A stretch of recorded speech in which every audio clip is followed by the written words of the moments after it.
Hello friends, आज मैं आपके साथ शेयर कर रही हूँ क्लास 10th का मैथ्स का ये अर्थमेटिक प्रोग्रेशन का 2023 में आया हुआ क्वेश्चन है। दे रखा था sum of the first 7 terms of an AP is 182 if it's fourth term and 17 term are in the ratio 1:5 find the AP. ठीक है, बहुत इजी क्वेश्चन है, लंबा है लेकिन ये जरूर बोलूँगी।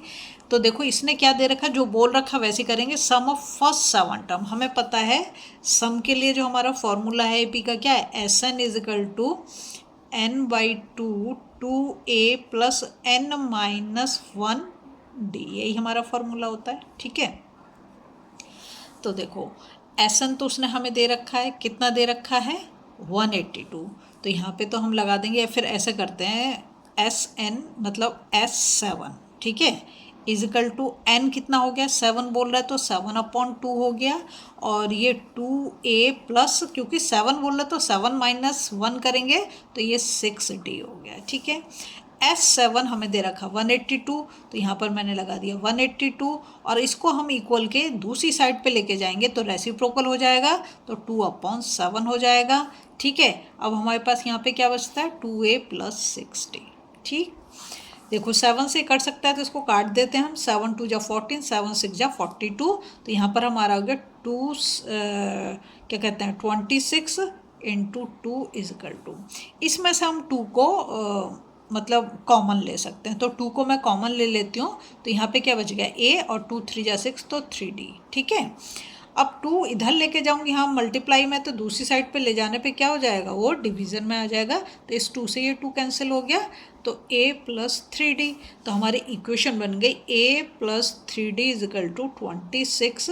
ये हमारी इक्वेशन 1 हो गई। ठीक है, अब देखो और क्या कंडीशन दे रहा है, if its fourth term and 17th term are in the ratio 1:5। ठीक है, फोर्थ टर्म का मतलब हो गया, हम लिख सकते हैं A4, और 17 टर्म का मतलब हो गया A17 इक्वल्स टू रेशियो दे रखा 1:5, तो 1/5। ठीक है, A4 को हम कैसे लिख सकते हैं, nth टर्म का फॉर्मूला लगाएंगे तो हमारी फोर्थ टर्म वो बोल रहा है, तो क्या हो जाएगा A प्लस n-1, 4 - 1 करेंगे तो 3, a प्लस 3d। और 17 टर्म के लिए क्या हो जाएगा, a प्लस 17 - 1 तो 16, 16d इज इक्वल टू 1/5। अब हम क्या करेंगे, इन दोनों को क्रॉस मल्टीप्लाई कर देंगे। ठीक है, तो 5 से जो हम इसको मल्टीप्लाई करेंगे तो हो जाएगा a plus 3d equals to 1 से मल्टीप्लाई करेंगे तो सेम ही रहने वाला है, उसमें तो कोई चेंज नहीं आने वाला है। ठीक है, अब 5 से इसको मल्टीप्लाई कर देंगे तो 5a प्लस 5 3 जा 15d equals to a plus 16d। ऐसा करते हैं, d को d की साइड पे ले जाते हैं, मतलब दूसरी साइड पे ले जाते हैं। तो इधर 5a is equal to a plus 16d, जब हम इसकी साइड चेंज करेंगे तो साइन चेंज हो जाएगा 15d। तो ये क्या हो गया 5a, अब a को a की साइड पे ले जाते हैं तो माइनस a हो जाएगा, साइड चेंज तो साइन चेंज।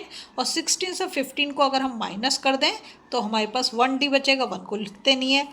तो अब हमारे पास d की वैल्यू कितनी आ गई, 5a से अगर हम 1a को माइनस करें तो 4d, ये आ गई हमारी d की वैल्यू। d क्या होता है हमारा common difference, 4a, sorry d नहीं 4a। ठीक है, तो ये आ गया हमारा कॉमन डिफरेंस। अब हम नेक्स्ट काम क्या करेंगे, कॉमन डिफरेंस हमारे पास आ गया है और इसको भी हमने निकाल दिया है। अब वो हमसे पूछ रहा है फाइंड द AP, तो हम इसे किसी भी इक्वेशन में एक में लगा के कर सकते हैं। जैसे हमारी पहली इक्वेशन थी a plus 3d is equal to 26। ठीक है, और a जो है, a तो हमें नहीं पता है, प्लस 3d, d हमने अभी निकाला यहाँ पर 4a, तो हम इसको 3 इंटू 4a कर देंगे, d की जगह पे उसकी वैल्यू लगा दी। तो a is equal to 4 plus 3 4 जा 12, 12a इज इक्वल टू 26 हो गया। 12 को 3 के साथ 12a को a के साथ हम प्लस करेंगे तो 12 + 1 13, 13a इज इक्वल टू 26। तो a इज इक्वल टू कितना हो गया 26/13, और 13 से हम इसको डिवाइड करेंगे तो ये आ गया 2। तो हमने a की वैल्यू भी निकाल दी और 2 की मतलब d की वैल्यू भी निकाल दी। अब हमें क्या चाहिए, मतलब d कैसे निकालेंगे, d ऐसे निकालेंगे ना, यहाँ पे दे रखा 4a, तो इसमें हम लगा देंगे वैल्यू 4 इंटू 2, तो d कितना आ गया हमारा 8 आ गया। ठीक है, d भी आ गया हमारा। अब हमें बनाना है AP। तो इसकी फर्स्ट टर्म तो यहाँ पे A2 आ रहा है, ये तो 2 हो गई, और D कितना 8, तो 2 + 8 कितना हो जाएगा 10, 10 + 8 कितना हो जाएगा 18, और 18 + 8 कितना हो जाएगा 26। तो इस तरीके से हमारी ये AP बन जाएगी। ठीक है, अगर आपको वीडियो पसंद आ रही है ना, प्लीज़ लाइक शेयर सब्सक्राइब कर दें, फॉलो जरूर।